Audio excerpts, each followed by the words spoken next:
Bienvenue dans Tuba. Je suis Géraldine Févra, consultante en stratégie et en organisation. Je t'aide à passer de sous-l'eau à CEO. Que tu sois freelance, solopreneur ou que tu veuilles le devenir, Tuba te fait plonger chaque semaine dans le monde de l'entrepreneuriat. Tous les mardis, retrouve un nouvel épisode où je pars à la rencontre d'entrepreneurs. Ici, tu trouveras des idées, des conseils, des outils pour ton business, pour t'aider à entreprendre de manière libre et pragmatique. En clair, pour faciliter ton entrepreneuriat. Bonne écoute! Aujourd'hui, je suis avec Frédéric. Bonjour à toi, comment ça va? Bonjour, eh bien écoute, ça va très très bien. En plus, il fait beau, donc tout va bien. C'est parfait, c'est parfait. Cette saison, on parle d'entrepreneuriat et de parentalité et surtout de comment est-ce qu'on peut concilier les deux. Vaste sujet toujours. Merci donc d'être ici aujourd'hui et de venir nous parler de ta vie de coach pour entrepreneuse multipassionnée, mais aussi maman de 4 enfants et sans doute plein d'autres choses que tu vas nous expliquer. Pour les auditeurs et auditrices qui ne te connaîtraient pas, est-ce que tu peux nous en dire un petit peu plus sur toi ? Mais bien sûr, avec plaisir. Oui, effectivement, plein d'autres choses, mais on va pas s'attarder trop sur le plein d'autres choses parce que sinon ça va être long. Pour moi, c'est toujours un exercice un peu difficile de me décrire parce que justement, en tant que multipassionnée, il y a plein de choses qui nous décrivent. Mais du coup, j'ai envie de dire que, je suis maman de 4 enfants et ça, c'est vraiment le rôle le plus important pour moi depuis quelques années et encore maintenant. Bon, je pense que ce sera à vie, mais ma priorité actuelle en tout cas. Et la deuxième chose qui me décrit, c'est qu'effectivement, je suis multipassionnée, donc j'entreprends, c'est une chose, mais c'est une partie en fait de cette facette où généralement on aime faire beaucoup de choses, apprendre beaucoup de choses. On n'est pas forcément expert sur un sujet. Je dis on, mais je vais parler pour moi. Je ne suis pas forcément experte sur un sujet. En revanche, j'adore découvrir, rencontrer du monde, apprendre par moi-même, etc. Ouais. Et donc, l'entrepreneuriat, pour moi, a m'offre cette grande liberté de pouvoir switcher de sujet quand j'en ai envie, sans avoir les barrières de la hiérarchie, etc. Voilà, pour une partie de ce qui me décrit. Sinon, j'aime aussi effectivement beaucoup de choses comme la peinture, la musique, l'écriture. J'ai 2 minettes Maine Coon qui passent leur temps à venir m'embêter quand je travaille. Vous les Mais verrez peut-être voilà, si vous regardez des bouts c'est de cet possible. épisode sur YouTube. C'est possible. Ok, merci beaucoup pour ta présentation. J'aime beaucoup l'idée que finalement l'entrepreneuriat, c'est une manière de servir le fait que tu sois passionné par plein de sujets. C'est la première fois que je l'entends présenter de cette manière-là et où finalement l'entrepreneuriat, c'est la réponse à j'ai besoin d'être sollicité ou de switcher souvent. Et l'entrepreneuriat me permet ça. Je trouve ça super intéressant. Oui, en fait, c'est assez récent pour moi de dire ça. À la base, c'est l'entrepreneuriat pour moi, c'était un peu vu comme un lieu d'épanouissement. J'avais pas forcément la nécessité financière d'avoir un revenu, de créer une activité qui me crée un revenu, etc. Parce que ayant 4 enfants, j'ai été 8 ans en congé parental et ensuite j'ai eu Pôle emploi, donc j'avais pas une nécessité financière absolue. Et pour moi, c'était vraiment un lieu d'épanouissement. Mais je savais quand j'ai démarré j'étais sur un pont en fait. Tu vois, je traversais quelque chose pour aller vers autre chose. Et là, je pense que maintenant j'y suis. Et du coup, effectivement, maintenant, je vois vraiment l'entrepreneuriat de cette manière. Ok, merci pour la transition. Est-ce que tu peux nous expliquer pourquoi et comment tu t'es mise à ton compte? Alors, on va essayer de faire court, parce que je suis assez On a le bavarde, temps, donc on je a le peux. temps, vas-y, c'est bon. T'inquiète, je suis maître du temps. Ok. Alors, en fait, l'idée a toujours été un peu en moi, mais dans mon quotidien, enfin dans mon entourage en tout cas, c'était pas connu. Tout le monde était salarié, avait un métier pratiquement à vie, etc. Donc en fait, j'ai commencé dans le milieu bancaire parce que on m'a mise là-dedans et parce que je ne savais pas quoi faire et parce que c'était sécurité de l'emploi, débouchés, etc. Effectivement, ça a été super intéressant. Moi, j'aime pas trop les chiffres, mais voilà, j'ai appris à avoir un regard un peu plus haut sur l'économie, etc. Et surtout, j'ai rencontré mon mari. Moi, j'aime bien voir, tu vois, des fils rouges dans Rien que toutes les pour étapes ça, de ma vie. Voilà. Et c'était donc, utile. j'ai rencontré, ouais, c'est ça. Et donc, j'ai rencontré mon mari, on a eu nos enfants. Pendant ce temps-là, j'étais en congé parental. Pendant le congé parental, j'ai tenu un blog qui m'a permis de faire la découverte un peu des réseaux sociaux, de l'écriture. J'ai renoué vraiment avec l'écriture que j'adorais quand j'étais gamine. Mais comme ma prof me disait toujours que j'étais nulle en dictée, bah voilà, j'avais mis ça de côté. Mhm. Et donc, du coup, ça a fait le lien que, au moment où j'ai dû reprendre, aux 3 ans de ma fille, une activité salariée, je me suis dit, c'est no way. On a tellement une qualité de vie super entre bah, je suis présente pour les enfants et moi, j'avais aussi des choses, pour moi qui me permettaient de m'épanouir en dehors de ce rôle de maman. Ce qui est super important, je pense d'ailleurs pour les parents, d'arriver à se détacher un peu de ce rôle-là parce Clairement, ouais. que, ça met moins de pression aussi et pour Mm. soi et pour les enfants. Et donc du coup, je me suis lancée à mon compte, bah, de fil en aiguille, voilà, vers la rédaction web. Je me suis lancée à mon compte en 2020. Évidemment, Covid, tout ce qui va avec. C'est le bon timing. Voilà, le bon timing, exactement. Donc finalement, je me suis lancée plutôt en septembre, même si je me suis inscrite en janvier. Et donc voilà, j'ai démarré dans la rédaction web avec cette ambition d'avoir du temps pour moi, pour mes enfants. D'ailleurs, je me suis dit, c'est génial, je vais avoir du temps, je vais pouvoir me mettre à l'équitation, je rêve de m'y mettre. Spoiler alerte, je ne l'ai jamais fait. Non, c'est encore Mais- pas pour tout de suite. Peut-être bientôt. Et encore moins aujourd'hui. Donc, on verra ça plus tard, quand je mettrai la priorité là-dessus. D'ailleurs, oui, ça fait partie des choses que je ne dis jamais quand j'aurai le temps, parce que étant aussi dans la partie maintenant sur la gestion du temps, j'aime bien dire que on fait des choix, on assume nos choix et on met la priorité là où on a envie de la mettre. Tout à fait. Je plus sois. Donc c'est pas j'ai pas le temps, c'est j'ai pas mis ça en priorité pour le moment. Exactement, exactement. Ça a dû être à un moment donné une priorité et finalement, quand j'ai avancé dans le chemin, je me suis dit non, pour l'instant, je préfère avoir du temps pour les enfants. Mm. Et quand j'ai vu le temps que ça prenait en fait de faire de l'équitation, je me suis dit non, pour l'instant, on fait autre chose. Ok, donc super intéressant ton parcours à la fois dans la banque au départ, ce qui n'a rien Mm. à voir avec ce que tu fais aujourd'hui. Peut-être qu'il y a des, quand même des compétences transposées, non? Exactement. Ce que je vois aujourd'hui et ce que je ne voyais pas jusque-là, parce que quand j'ai quitté la banque, j'avais les chiffres en horreur, donc j'ai dit objectif, suivi d'indicateurs clés, non merci. Hors de question. Voilà. Et bah aujourd'hui, ayant évolué dans ma vision globale, je m'aperçois que j'ai quand même un peu d'ambition et j'ai quand même un peu envie que mon activité fonctionne. Mm. Et si derrière elle est pas rentable, je ne peux pas continuer à aider les femmes que j'accompagne. Voilà. Donc il me faut quand même un minimum de compétences de structure, de pilotage financière, etc. Et effectivement, cette compétence-là, je la dois à ce parcours financier dans le milieu bancaire où j'accompagnais des professionnels et donc du coup, je lisais des bilans, des comptes de résultats tous les Mm. jours. Et j'en faisais même des comptes rendus, etc. C'était pas ma partie favorite, mais j'ai quand même appris beaucoup de choses Si tu qui me savais le faire. permettent, Ouais. voilà, exactement, qui me permettent aujourd'hui de mieux comprendre ce que peut induire un suivi financier, des suivis d'objectifs, etc. Ok. Donc du coup, c'est vrai que c'est intéressant ce parcours de la banque. Ensuite, tu dis que tu avais un blog et que ça t'a permis aussi de tester un peu cette partie réseaux sociaux, de mettre en pratique certaines choses et de renouer avec l'écriture. Alors, je fais juste une parenthèse là-dessus, mais où tu disais que c'est quelque chose que tu aimais bien faire enfant et que ton enfant avait été contrarié, ton enfant intérieur avait été contrarié de ça. C'est un truc assez nouveau pour moi. Je me rends compte que et j'ai la discussion en ce moment avec pas mal d'entrepreneurs, qu'on est adulte à chercher ce qu'on aimerait faire quand on serait grand, etc. Et que, en fait, quand on essaie de se rappeler ce qu'on aimait déjà faire quand on était petit, il se trouve que c'est potentiellement toujours la même chose aujourd'hui. Et que parfois, plutôt que d'aller chercher vers qu'est-ce que j'aimerais faire de différent, etc., c'est peut-être juste se reconnecter avec qu'est-ce que j'aimais faire avant. Pour moi, c'était le chant. Je chantais tout le temps. Et j'ai entendu beaucoup arrête de chanter, tu nous saoules, donc j'ai arrêté de chanter. Et aujourd'hui, je suis devant un micro pour enregistrer cet épisode, donc comme quoi, voilà. Mais c'est un truc qui est assez nouveau pour moi, cette découverte de dire finalement, quand on cherche, quand on est adulte, ce qu'on aime faire ou ce qui nous met dans des périodes, des états de flow, c'est peut-être intéressant d'aller voir ce qu'on aimait déjà faire gamin, parce que potentiellement, il y a des choses qu'on aimait faire, qu'on a arrêté de faire et qui nous plairait toujours de faire adulte. Complètement. C'est hyper inspirant là ce que tu viens de me dire avec ton micro parce que étant gamine, moi j'aurais rêvé de faire The Voice, mais quand j'étais, alors je suis de la génération des années 80 et quand on partait en voyage avec mes parents, j'avais mes écouteurs sur les oreilles avec Mm, mon Walkman. tout à fait. On se souvient de la cassette audio qu'on rembobine avec le crayon. Qu'on rembobinait avec le crayon, exactement. Et donc j'avais mon Walkman sur les oreilles et mes parents se fichaient toujours de moi parce que je chantais faux. Évidemment, on a le Walkman sur les oreilles, on ne s'entend pas, donc voilà, on nous croit qu'on chante super bien. Et donc, On chante à tue-tête, ouais, et voilà. exactement.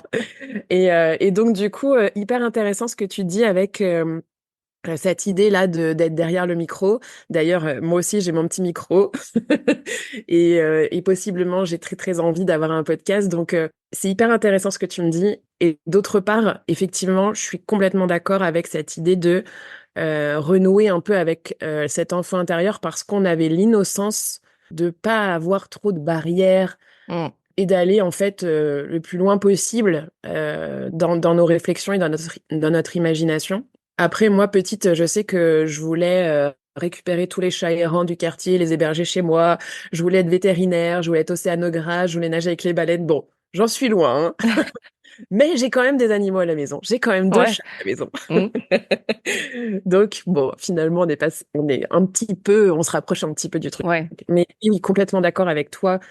Je pense que ça peut être hyper inspirant de renouer un peu avec ce moment de notre vie où tout était possible, en fait. C'est ça, je pense que ça peut juste donner des pistes, tu vois. C'est ça, sans dire je voulais être océanographe et je le suis pas aujourd'hui, ou voilà, mais de se dire finalement qu'est-ce qui me faisait vibrer à ce moment-là, ou qu'est-ce que je pouvais passer la journée à faire sans me poser de questions, et est-ce qu'il y a des choses qui sont transposables dans ma vie d'aujourd'hui, en fait. Et je te dis, moi, c'est assez nouveau pour moi, cette prise de conscience, et de me dire, mais finalement, peut-être que j'ai pas besoin de chercher dans des choses nouvelles. Peut-être que c'est des choses que j'ai déjà faites, juste que j'ai Mmh, arrêté de faire.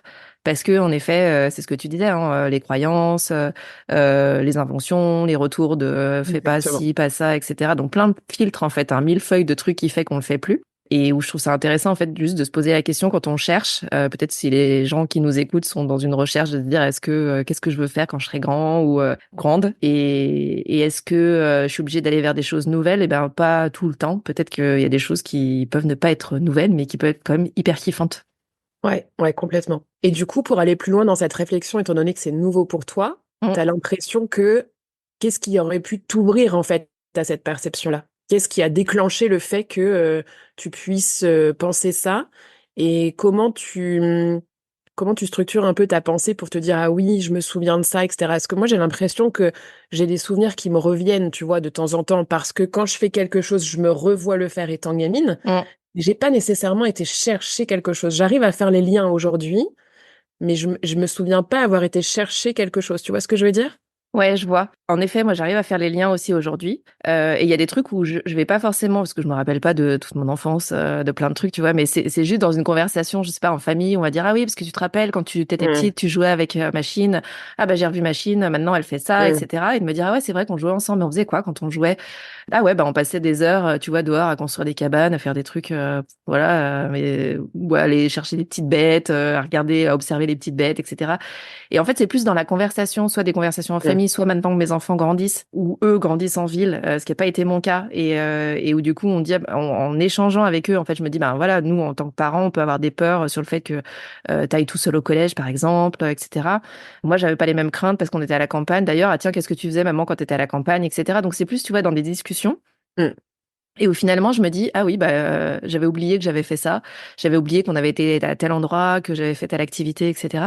Et des fois, je me dis, ah ouais, c'est vrai que cette activité, c'était cool. Bah, je l'ai Mmh. pas refaite depuis que j'ai 8 ans, tu vois. Ouais, J'en ai ouais, 40. ouais. Donc, ce serait peut-être sympa de réessayer, ou de me dire, ah ouais, c'est vrai que c'était vraiment cool, j'avais bien aimé, voilà. Donc, c'est plus, c'est pas aller chercher pour chercher en soi, Mmh. mais c'est plus être attentive quelque part Oui, c'est ça.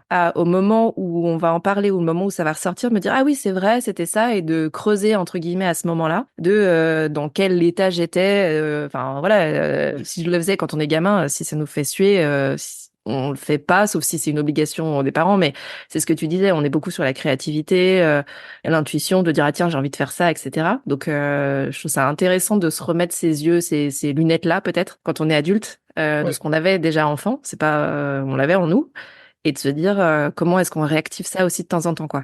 Clairement, je suis totalement d'accord et effectivement, je vois comme toi cette idée de plus prise de conscience petit à petit où on remet effectivement les choses en phase.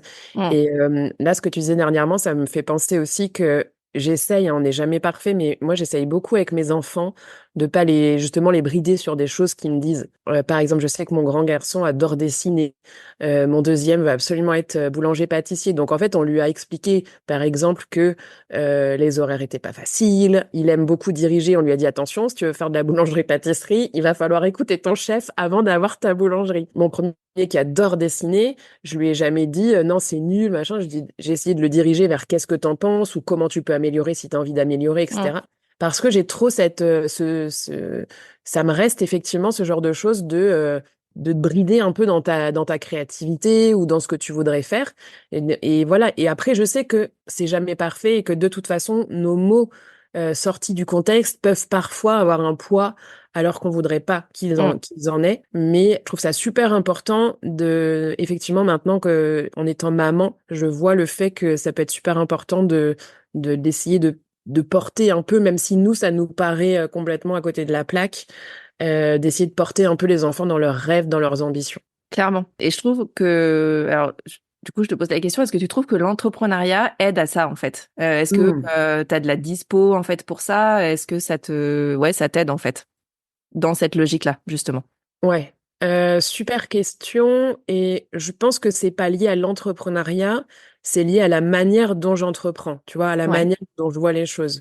C'est pas l'entrepreneuriat qui serait une solution pour ça, c'est plutôt la manière dont j'entreprends qui. oui, Et effectivement, pour moi, c'est clair que la réponse, elle est oui, à 100% pour deux choses. La première, c'est montrer à mes enfants que le chemin, il n'est pas tracé dès qu'on a fait ses études, choisi son métier, etc. Leur montrer qu'on peut changer de voie, qu'on n'est pas obligé d'avoir des diplômes pour changer de voie, qu'on n'est pas obligé d'avoir des diplômes pour être légitime.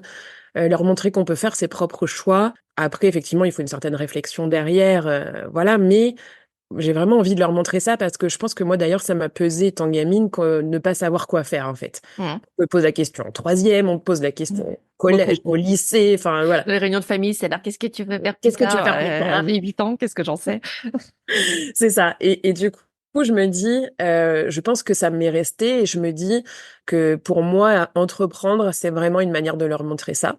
Mhm. Et pourquoi je te dis que ma manière d'entreprendre, ça répond totalement à cette question-là, c'est que j'ai choisi d'entreprendre en ne travaillant que 25-30 heures max par semaine pour avoir du temps pour les enfants. Et du coup, effectivement, je suis présente pour eux dans leur quotidien et donc aussi dans leurs loisirs et dans la discussion, etc. C'est Mm. un choix, hein, je dis pas que c'est le mieux, je dis juste que moi, c'est mon choix et je suis très, très contente de pouvoir faire ça et d'être présente pour eux et de pouvoir justement avoir ce genre de discussion ouverte Mm. avec eux et pas de les prendre pour des enfants, de les prendre pour des êtres qui ont une réflexion avec lesquels on peut échanger. Mm. Du coup, c'est vraiment cette idée que c'est le choix que je fais d'entreprendre et pas forcément l'entrepreneuriat en soi qui est une réponse. Ouais, potentiellement, il pourrait y avoir d'autres réponses, mais c'est aussi une question de priorité, comme tu le disais tout à l'heure, où là, ta priorité, c'est aussi d'être présente pour eux. Il se trouve que l'entrepreneuriat te permet ça, mais potentiellement, ça pourrait être salarié à mi-temps. Enfin, c'est pas une question de statut, en fait. C'est juste Exactement. de t'être posé la question de quelle est ma priorité là, c'est d'être présente et en temps et en qualité quelque part d'échange, de questionnement, etc. Et donc, l'entrepreneuriat est une des réponses possibles à ça. En tout cas, c'est ta réponse aujourd'hui et c'est celle que tu utilises toi Exactement. pour ça, en fait, pour ces priorités-là. Et je trouve ça intéressant aussi de se poser la question justement de ces priorités, donc de ces besoins derrière, parce que ça peut et ça évolue, évidemment, comme tout équilibre, c'est fragile. Donc, dans le temps, ça ne reste pas finé comme ça dans le marbre. Et de se dire, voilà, aujourd'hui, tu as besoin de ça. Peut-être que demain, ce sera plus pour le business ou plus pour les enfants ou moins ou peu importe. Mais je trouve ça intéressant aussi de la construction d'un business, en l'occurrence, en ayant cette logique de flexibilité. Je fais pas mal d'ateliers avec des clients sur la partie vision. Et on est plus sur la partie vision à 20, 30 ans, alors en fonction de l'âge des clients, tu vois. Mais où ils vont me dire, j'ai besoin d'être présent pour mes parents à ce moment-là, parce que potentiellement, ce sera peut-être leur fin de vie. Alors, sujet pas méga joyeux, mais bon, qui existe aussi Mm. dans la vie. Et donc la réflexion autour de ça, c'est de se dire comment est-ce que mon business pourra me permettre à ce moment-là, ben, de couper, potentiellement de bosser moins et d'être plus présente pour eux parce que c'est un sujet pour moi et que c'est important pour moi. Et donc ce sera un moment ponctuel. Il faudra que potentiellement en 2, 3 semaines, je puisse vraiment diminuer ma charge de travail pour être avec eux parce que ça peut se passer n'importe quand et que voilà. Enfin, en fait, ces questions-là, et je trouve ça intéressant parce que au-delà de business model, de c'est quoi ton tunnel de vente, comment est-ce que tu cherches à scaler, machin. Pour moi, c'est plus comment est-ce que le business est connecté avec sa vie. Et dans ce que toi t'as expliqué avec ta vie d'aujourd'hui, c'est d'être présente pour tes enfants, quoi. Oui, et je relève déjà plusieurs choses que tu m'as dites là qui sont très importantes, c'est de dire que c'est ma vision aujourd'hui, c'est mon choix aujourd'hui. Et cette question de la vision, pour moi, elle a été très compliquée au départ parce qu'en fait, ma seule vision de départ, c'était je veux juste m'épanouir, avoir du temps pour mes enfants. Mm. Mais ça s'arrêtait là, en fait. Je voyais pas forcément plus loin. Et parfois, je pense que ça peut bloquer certaines personnes qui entreprennent parce qu'on leur dit vision, client idéal, Ouais. etc. Et notamment en tant que multipassionné ou multipotentiel, c'est très enfermant, en fait, ces questions-là. Mm. Et du coup, j'aime bien dire, OK, si ça te parle pas, on passe à autre chose, on avance. Et moi, j'aime beaucoup dire à mes clientes, c'est en faisant qu'on apprend. Notamment cette question du client idéal où au début, on sait pas forcément avec qui on veut travailler et c'est Non, en travaillant au fur et à mesure qu'on se dit, ah, mais non, mais ça, c'est plus jamais de la vie. c'est ça, exactement. Voilà. Et donc, du coup, ça me fait dire en fait que moi, je dis toujours ne jamais dire jamais. C'est-à-dire que, enfin, il y a quelques années, j'avais cette vision-là. Aujourd'hui, elle a changé. C'est-à-dire qu'effectivement, je veux toujours être présente pour mes enfants et ça reste ma priorité, notamment ma dernière à 6 ans. Donc, j'ai encore le temps, tu vois, Mm. encore du temps devant moi pour cet objectif-là. Mais ça a un peu évolué dans le sens où je me dis, ce que je te disais un peu tout à l'heure, je veux me détacher un peu de ce rôle de maman aussi parce que moi, j'ai besoin de m'épanouir avec mes propres loisirs, mes propres ambitions, mes Mm. propres besoins. Et je pense que c'est sincèrement important pour les enfants que nous aussi, en fait, on se détache un peu de ce rôle-là pour leur donner un peu d'autonomie, de réflexion, etc. Et donc, du coup, voilà, ma vision a changé dans ce sens-là. Mm. Ce qui m'amène aujourd'hui à penser un peu plus aussi rentabilité de mon entreprise et ce que je veux vraiment faire de mon entreprise. Ce que je te disais tout à l'heure pour le côté un peu financier, c'est aussi valable Ouais. pour le côté business model. Effectivement, comme tu disais, en fait, mon business model, il se réfléchit en ce moment en fonction de cette nouvelle vision que j'ai. Mm. Et donc, encore une fois, rien n'est dans le marbre, rien n'est ancré. Et c'est pas parce qu'on fait un choix à un moment donné que ça impacte nos 20 ans à venir. D'ailleurs, dans 20 ans, j'espère Heureusement. bien être à la retraite, en train d'élever des chefs dans l'Indre. Voilà. Euh, Y avoir c'est des vrai en plus, chats et hein. tout ça, et Ouais, voilà, tu vois. Ah, c'est on n'est vrai pas en si plus, loin, en hein. fait, hein. Ouais, ouais, ouais, non, mais c'est ma vraie vision à 20 ans. Et donc, voilà, vraiment de se dire, c'est bien d'avoir une vision parce qu'en fait, on fait des choix éclairés en fonction de ça. Mm. Mais c'est pas parce qu'on a une vision maintenant et qu'on fait des choix maintenant que ça va impacter tout le reste. On a totalement le droit de changer aussi, d'évoluer. Mais c'est vrai que quand ça s'éclaircit, on voit bien que les choix qu'on fait sont beaucoup plus stratégiques et beaucoup plus logiques que de faire les choses parce qu'il faut les faire, quoi. Ouais, bien sûr. Après, je trouve que toi, dans ce que tu dis, il y a le fait aussi que ta vision n'était pas forcément très claire au départ, et pour moi, c'est OK. Et c'est aussi bah, ce que tu disais, en fait, passer à l'action, et c'est ça qui va amener de la clarté, en fait. C'est le fait d'agir, de travailler, comme tu le disais, avec certains clients et te dire, ah ça oui, ah ça non, absolument pas, plus jamais. Mais donc, c'est aussi OK de commencer avec une vision pas claire. Et la vision de départ, ça peut juste être j'ai envie d'être libre et de bosser pour moi. Et ça suffit. C'est-à-dire que parfois, on a des gens qui vont se dire non, mais je me lance pas parce que ma vision est pas assez claire et que je sais pas à 3, 5, 17, 19 ans, etc. C'est loin. Ouais, c'est hyper loin. Et même, enfin, moi, je vois en 2 ans et demi entre. Au départ, je partais en me disant j'ai 2 ans pour jouer, explorer, etc. Entre-temps, ça a complètement changé vers d'autres choses et ça change régulièrement encore. Et finalement, c'est tant mieux que ça change souvent. Ça change pas drastiquement à l'opposé, mais ça s'affine en fait. Et en effet, Ouais, à c'est chaque ça. fois qu'il y a un niveau d'affinage supplémentaire, c'est comme le fromage, ça apporte en J'adore effet la de la transition. clarté. Ça apporte de la clarté et ça fait du bien. Mais ça doit pas être bloquant pour démarrer ou pour se lancer ou pour se dire bon bah j'y vais et de toute façon je verrai en cours de route comment j'affine. Pour moi, c'est vraiment le chemin qui permet d'affiner justement. Et c'est en le faisant que je sais ce que j'ai encore envie de faire ou plus envie quoi.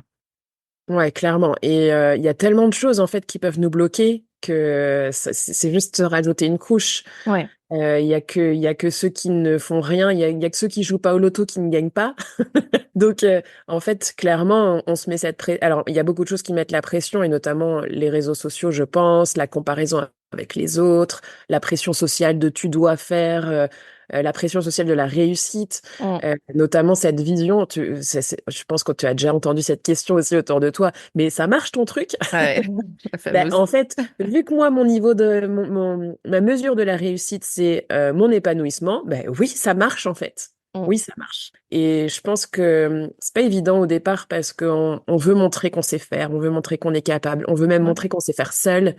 Et tout ça, en fait, c'est très bloquant pour démarrer. Mais Mm. en fait, il n'y a rien de mieux que de se lancer et démarrer pour affiner et avancer et tomber pour se relever. Moi, je prends toujours l'exemple des enfants. Bah, en fait, les enfants, quand ils naissent au départ, même nous, quand on est nés au départ, bah, on savait ni marcher, ni parler, Mm. ni manger. Et bon, si on savait manger, mais pas manger du Mais solide. pas, ouais.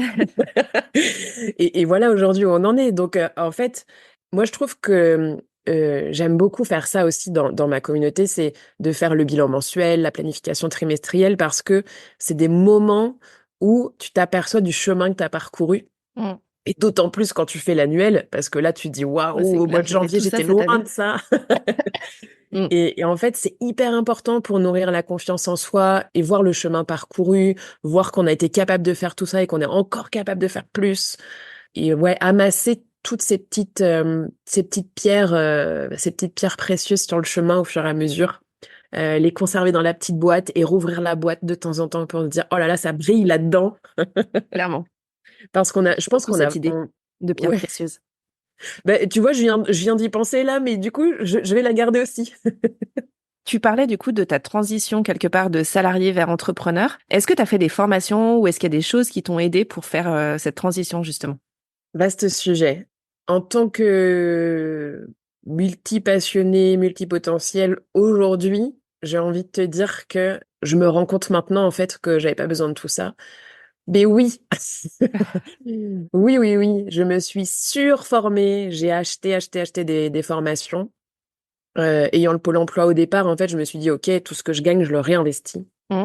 Et à un moment donné, au fur et à mesure d'acheter des formations, je dis, mais en fait, ça, je le sais déjà. J'ai dépensé 500 € dans une formation pour apprendre un truc.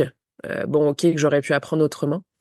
Ça a été un peu une révélation pour moi de comprendre que j'avais pas forcément besoin de diplôme parce qu'en réalité, quand j'ai démarré dans la rédaction web, j'ai fait une formation et j'ai passé le certificat Voltaire. Ouais. J'étais contente d'avoir mon certificat Voltaire, d'avoir réussi un diplôme parce que pour moi, les passer des examens, c'est toujours compliqué. Mm. Et en réalité, personne ne me l'a jamais demandé. C'est pour toi. Voilà, il était affiché dans mon bureau, donc c'était bon pour ma confiance en moi, mais en réalité, personne ne me l'a jamais demandé. Mm. Donc voilà, je pense que c'est plutôt une histoire de confiance en soi, d'apprendre des choses, de monter en compétences. Mais encore une fois, trop de formation tue la formation, tue le passage à l'action, et il y a rien de mieux que de pratiquer. Pour apprendre, encore une fois, je fais toujours cette analogie avec les enfants, mais les enfants, avant de marcher, ils tombent, ils tombent, ils tombent, et pourtant ils se relèvent, ils se relèvent, ils se relèvent. Et Mm. donc, en fait, c'est le fait de continuer à essayer d'apprendre qui fait qu'on y arrive. Ouais. Donc voilà, pour moi, il y a effectivement eu cette période où j'ai eu besoin de me nourrir pour prendre confiance en moi et me dire je sais faire les choses. Mais avec du recul aujourd'hui, ce qui m'a le plus aidé, effectivement, c'était bien d'apprendre, mais ce qui m'a le plus aidé, c'était de pratiquer. Ouais. Notamment pour quand je fais des audits SEO ou des choses comme ça, c'est très technique. Bah en fait, si t'en fais pas 10 à la suite, ton process c'est hyper long et tu perds Mm. beaucoup de temps. Donc voilà, c'est vraiment essayer de trouver le juste milieu entre OK, j'apprends, mais à un moment donné, une fois que j'ai appris, il faut aussi que je passe à l'action pour faire moi-même Mm. et apporter ma propre valeur en fait dans ce process-là. Ouais, clairement, je trouve ça intéressant parce que quand on démarre, on a souvent, surtout quand on était salarié avant et qu'on devient entrepreneur, j'ai l'impression qu'on se rend compte aussi de tout ce qu'on ne sait pas en se disant, OK, bah, j'ai mes compétences sur mon domaine d'activité en particulier, mais après, il y a tout, enfin, le métier, en fait, d'entrepreneur autour qu'on ne connaît pas forcément. Et donc, j'ai l'impression qu'il y a un gap, il y a un moment où on se dit, waouh, je sais pas vendre forcément, je sais pas forcément communiquer, je sais pas. Donc, on arrive à lister quelque part tout ce qu'on sait pas faire. Mm. Et en face de nous, on a potentiellement des gens qui sont très bons en marketing et qui vont pousser en fait ce truc de syndrome de l'objet brillant en disant que Ouais. bien sûr tu as besoin de cette Mm. formation qui va te faire gagner ci ou ça. Et j'ai l'impression que plus moi je le vois, enfin je le vois chez moi, je l'ai vu chez des clients aussi, plus on s'auto-forme ou plus on comprend le marketing, moins on est sensible à ça parce qu'on voit qu'en fait il y a des grosses ficelles entre guillemets qui sont bien sûr là pour vendre, mais qui nous correspondent en plus pas forcément d'un point de vue valeur. Et donc, on est de moins en moins sensible quelque part à ça au fur et à mesure qu'on avance. Et donc, je te rejoins bien sûr qu'il y a besoin de formation parce qu'il y a des domaines ou des choses qu'on ne connaît pas. En même temps, quand on commence, la priorité absolue, si on revient à c'est quoi les priorités, c'est trouver des clients pour valider du chiffre d'affaires parce que sans chiffre Exactement. d'affaires, il n'y a plus de boîte. Tout à fait. Donc, on a tendance à se rajouter plein de choses en disant, ah, mais il faudrait que je fasse ci, je fasse ça, etc. Et j'échange souvent avec des gens qui démarrent et qui me disent, j'aimerais bien qu'on me dise qu'est-ce qu'il faut que je fasse. Mm. Et en fait, je pense que c'est un truc assez classique en fait quand on vient du salariat, parce que on avait des managers, parce qu'il y avait une direction d'entreprise, quelle que soit la taille d'entreprise, il y avait un guide en fait quelque part. On n'est pas laissé à Oui, soi-même. complètement. On nous dit ben il faudrait faire ci pour tel timing, etc. Et que quand on se retrouve côté entrepreneur, on s'attend à ce qu'on nous dise il faudrait faire dans ce sens-là, etc. Mais c'est un peu ce qu'on disait tout à l'heure avec les business models. En fait, il y a autant de possibilités presque qu'il y a de personnes, et donc Complètement. il n'y a pas de liste en fait. Il y a pas, ça C'est n'existe ça. pas. Et encore une fois, pour moi, au démarrage, la seule validation et la seule priorité absolue, c'est d'aller chercher des clients parce que une fois que les clients seront rentrés et que, en effet, potentiellement, il y aura de l'argent, là, on pourra commencer à investir, aller chercher, etc., des Exactement. formations ou de la délégation, voilà. C'est sûr que c'est difficile à doser, mais je pense que c'est bien aussi de se poser un peu et de prendre un tout petit peu de recul en se disant, est-ce que j'ai vraiment besoin de ça? Qu'est-ce que ça va m'apporter? Et est-ce que ça répond à mes priorités du moment ou pas? Clairement. Clairement. Et en même temps, moi, je me dis que j'aurais entendu cette conversation-là quand j'ai démarré. J'aurais pas été à l'écoute de ce message parce que j'ai eu besoin de faire ces erreurs-là pour Moi apprendre. aussi. Ouais. Et tout va dépendre des personnes, hein, mais Mm. effectivement, il y en a qui ont plus besoin d'être dirigés, il y en a qui ont plus besoin de liberté. D'ailleurs, cette question de la liberté, elle est... Enfin, on pourrait en parler des heures, parce qu'au Mm. final, il n'y a pas vraiment de liberté en soi, parce que tu dois, au quotidien, tu as quand même des choses à gérer, tu as quand même la vie sociale, tu as quand même la pression financière, tu as quand même le besoin de déclarer ton chiffre d'affaires. Enfin, voilà, Mm. il n'y a pas vraiment de liberté, mais je vois plus ça, moi, comme des choix. C'est-à-dire... Ouais, je fais le choix de certaines contraintes que j'assume. c'est Et du ça. coup, tu les vis beaucoup mieux que quand tu les... Voilà. Et effectivement, quand tu es salarié, ça peut être hyper douillet d'avoir ce chemin à suivre et d'y aller et de pas se poser de questions. Et pour certains, ça peut être très contraignant avec ce besoin d'entreprendre et de faire par soi-même. Mm. Et résultat, quand effectivement on arrive, quand on démarre dans l'entrepreneuriat, on a envie de faire plein de choses, mais effectivement, si je devais recommencer aujourd'hui avec la connaissance de ce que j'ai acquis pendant 4 ans, je me dis, OK, effectivement, mes choix, je dois les faire en fonction d'une certaine vision, avec de la stratégie, etc. Récemment, j'ai regardé combien en 4 ans j'avais dépensé en formation. Je crois qu'il y avait 15 000 euros. Formation, accompagnement, etc. Et je me dis, d'un seul coup, je me dis, oh là là, mais quelle perte, c'est un truc de fou quand même. Mais non, parce que j'ai quand même appris énormément. Mm. Mais il y a certains choix que j'ai faits qui étaient pas stratégiques, qui étaient purement émotionnels. Émotionnel, ouais. Voilà. Et je me dis aujourd'hui, je fais beaucoup plus attention. Effectivement, il y a plein de choses en ce moment où je me dis, oh là là, j'aimerais bien faire ça, ça, ça, ça, ça. Mais non, parce qu'en fait, c'est pas ma priorité du moment. Mm. Ces choses-là, peut-être qu'elles coûteront plus cher plus tard, mais quand j'en aurai besoin, je le ferai. Et là, ma priorité du moment, effectivement, c'est trésorerie, structuration. Voilà, je suis dans ma bulle. Je fais attention aussi à mes choix et je sais que j'ai un projet de me former un peu plus profondément au coaching ou à l'accompagnement en fin d'année ou en début d'année prochaine. Donc, comme j'ai cette vision-là, aujourd'hui, je sais que je dois pas investir pour garder de la trésor pour Pour ça. cet investissement-là. Ouais. Donc, c'est vachement aidant aussi parce que Mm. du coup, le fait d'avoir cette vision et d'avoir cette ambition-là te permet de prendre des décisions aujourd'hui qui sont beaucoup plus stratégiques. Ah bah, clairement. Et c'est ultra important. Après, c'est ce qu'on disait au début, on n'a pas forcément la vision, donc c'est toujours la Ça. question de comment est-ce qu'on prend les décisions. Mais encore une fois, en raisonnant sur les priorités, voilà, enfin, produire du contenu, etc., c'est peut-être pas la priorité au démarrage quand on est en train d'essayer juste de valider un modèle, une offre potentielle. Donc c'est toujours intéressant, je trouve, de se poser la question de quelle est ma priorité là maintenant en fonction, et Ouais, c'est vrai à n'importe quelle étape, hein, et d'ajuster la stratégie en effet en fonction de ça, pour que ouais, ça cadre et que ça parte pas dans tous les sens et qu'on soit pas à acheter des tonnes de formations que l'on n'a jamais ouvertes. c'est ça. Voilà, je parle en connaissance de cause. C'est clair. Alors, moi, j'ai des tocs pour ça. J'aime pas quand il y a un petit badge de notification. J'aime pas quand j'ai acheté un truc que j'ai pas été au bout. Donc, même si je regarde pas en entier, je vais quand même au bout de la formation Ouais, pour qu'il y ait le 100% c'est ça. Ouais, je voilà. comprends. Mais par contre, c'est vrai que tu as juste dit un truc où je voulais quand même revenir dessus en disant bah la création de contenu, c'est pas forcément le but au départ, etc. Mais il y a quand même un truc qui me dit aussi que potentiellement, il y a des gens qui ont qui ont déjà une idée et qui ont besoin de visibilité pour aller au contact de gens, etc. Tu vois, je me dis, ça peut être aussi une possibilité de commencer par créer du contenu parce qu'on est conscient qu'on va en avoir besoin et on prend acte maintenant j'ouvre mon compte, je crée du contenu et je crée mon audience ou Mm. ma communauté pour plus tard, tu vois. Ouais. J'aime bien me dire, Ouais, c'est pas définitif, mais ouais, voilà, c'est ça. en fait, j'ai vu beaucoup de clients et de clientes notamment qui produisaient du contenu et qui n'avaient pas d'offres et qui n'arrivaient pas à Ah sortir des oui. offres parce qu'elles étaient Oui, beaucoup sur le contenu, trop, et où du coup, elles étaient non, mais j'ai pas le temps parce que du coup, je suis en train de faire mon contenu. Bah ouais, mais en fait, ton contenu, là, en il sert à l'état, il rien. t'apporte pas de clients, pas d'offres derrière. C'est cet équilibre, en fait, où aujourd'hui, on dit faut avoir cette visibilité, etc. Oui, mais pour moi, la priorité et ce qui va valider ou pas l'existence de l'entreprise en tant que telle, c'est de faire entrer du chiffre d'affaires. Ouais. Et ça, si ça passe par le contenu et que le contenu aide à ça, tant mieux. Très bien, pourquoi pas, mais pas forcément. C'est pas forcément nécessaire. Et je croise plein de gens en local à des sorties réseau qui font des chiffres de folie qui sont nulle part sur les plateformes. Mais quand je dis nulle part, c'est nulle part. Ils ont pas Insta, ils ont pas LinkedIn, ils ont rien. Et donc, je pense que c'est intéressant aussi de temporiser ce truc de le contenu, c'est absolument nécessaire pour tout le monde tout le temps. Pas que. Complètement. Et il y a même deux choses. Il y a cette pression qu'on peut avoir parce qu'il y a les créateurs de contenu qui créent du contenu en permanence et du coup, C'est on a ça. envie d'aller vers ça. Moi, j'aime beaucoup dire aussi à mes clientes qu'on est sur un réseau social et donc on n'est pas obligé d'aller créer du contenu pour interagir. On peut très bien se dire sur Insta ou sur LinkedIn, et sur LinkedIn, c'est encore plus facile parce que sur Insta, il y a notre feed. Mais sur LinkedIn, en fait, une fois que tu as fait ta bannière, ta présentation, ton CV, machin, etc., bah, en fait, les gens ne voient pas forcément le contenu que tu postes.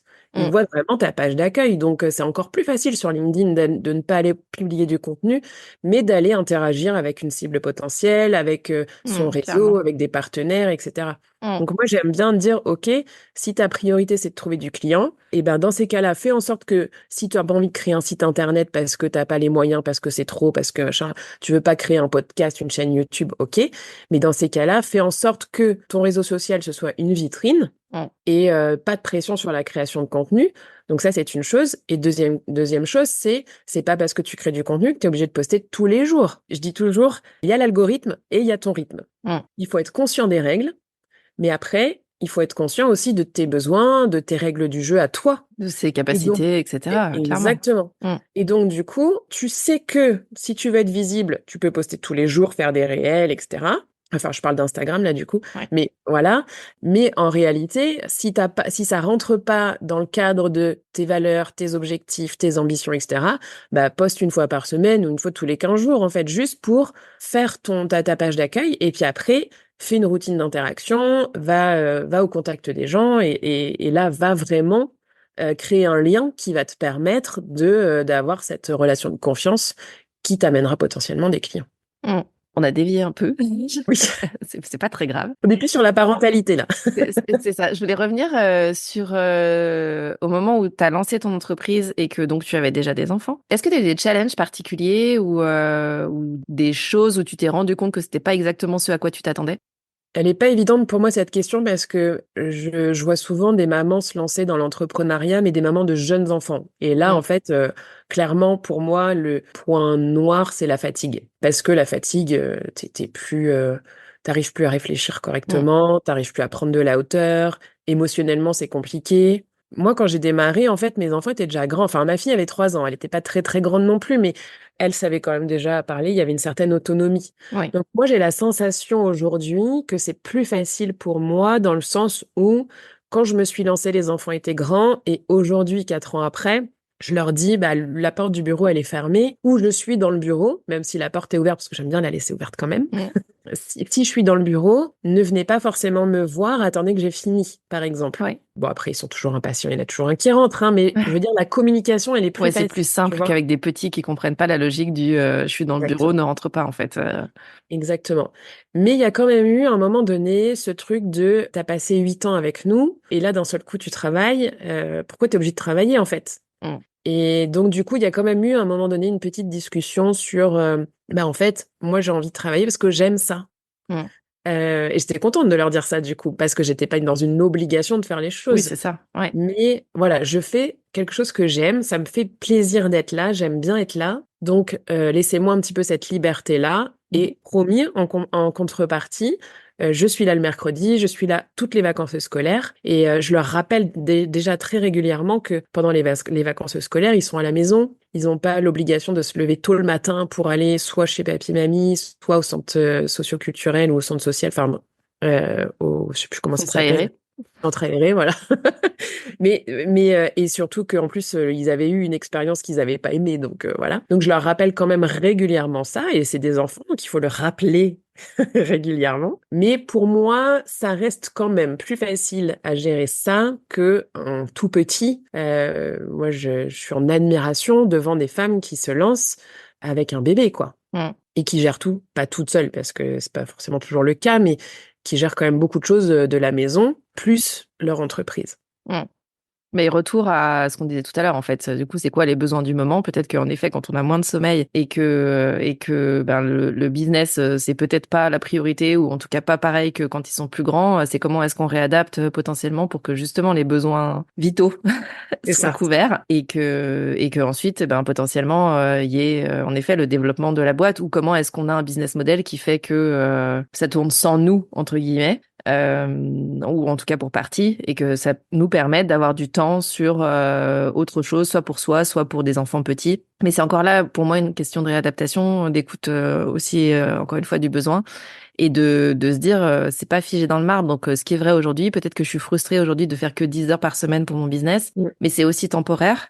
Et donc, ce sera plus le cas dans 1 an ou dans 2 ans, etc. Donc, parfois, c'est plus facile à accepter aussi de savoir qu'il y a une date de fin, même si on la connaît pas toujours. Oui, mais oui, complètement. Plutôt que de se dire, bon, je suis dans un tunnel, hein, je ne sais pas s'il y a une sortie, mais peut-être à un moment, je verrai ou j'entreverrai une sortie potentielle, quoi. Ouais, clairement, cette idée d'avoir un espèce de rétro-planning, c'est hyper aidant. Dans mon cas, par exemple, sans que du coup, il y a plus vraiment cette fatigue qui est pesante et ça fait du bien. Tu m'étonnes. Mon grand ne se lève pas à 11 heures. Ouh, j'en rêve. Mais oui, du coup, d'avoir cette idée un peu de rétro-planning et encore une fois, peut-être cette vision aussi, ça permet de se dire, OK, effectivement, là, je fais ça, mais je sais pourquoi je le fais. Et encore, ça revient, tu vois, sur cette idée de liberté et de choix. J'ai des contraintes, mais je les ai choisies et je les assume. Ouais. Et en fait, ça change tout, vraiment tout. Et quand on a l'impression qu'on est sous l'eau, le fait de se dire, OK, je prends un peu de hauteur là. Je me dis, c'est quoi l'état des lieux? Et si aujourd'hui je me sens sous l'eau, est-ce que c'est trop pesant? Est-ce que la balance, elle est complètement déséquilibrée? Ou est-ce que ce sous l'eau-là actuel, je l'accepte parce que à un moment donné, ça va arriver et je sais que c'est bientôt. Ouais, mais c'est exactement ça, c'est exactement ça. Et du coup, merci parce que ça fait une très bonne conclusion à cet épisode. J'ai entendu souvent, mais j'aime beaucoup cette phrase de dire que en fait la liberté c'est de choisir ses contraintes. Et en fait, c'est exactement ça. Ouais, C'est exactement ce que tu viens de dire. Voilà, complètement. On a conclu parfaitement. Voilà. Toi qui nous écoutes, tu peux retrouver tous les liens pour joindre Frédéric sous la description de cet épisode. Si tu as aimé l'épisode d'aujourd'hui et que tu penses que ça peut aider ou inspirer quelqu'un, partage ça autour de toi, que ce soit en story, sur LinkedIn ou au prochain apéro avec tes voisins. Merci beaucoup Frédéric d'être venu me parler d'Antuba. J'ai hâte du coup de suivre les prochaines étapes de ta vision et de ton développement. Et peut-être bientôt ton podcast aussi. Peut-être. C'est vraiment Maintenant, c'est dans la boîte. donc c'est totalement possible. Merci à toi. Ouais, merci Géraldine aussi pour ton invitation et pour cet espace de discussion. C'est vraiment des moments que j'aime beaucoup. Donc merci pour ça. Merci à toi. Merci pour ton écoute. Tu as aimé cet épisode? Si tu veux promouvoir Tuba, la meilleure façon de le faire, c'est de laisser un avis 5 étoiles sur ta plateforme d'écoute préférée. Tu peux t'abonner pour ne pas rater les prochains épisodes et partager celui-ci avec d'autres entrepreneurs à qui il pourrait être utile. Si tu veux me faire un retour direct, retrouve les liens pour me contacter en description de l'épisode. On se retrouve la semaine prochaine.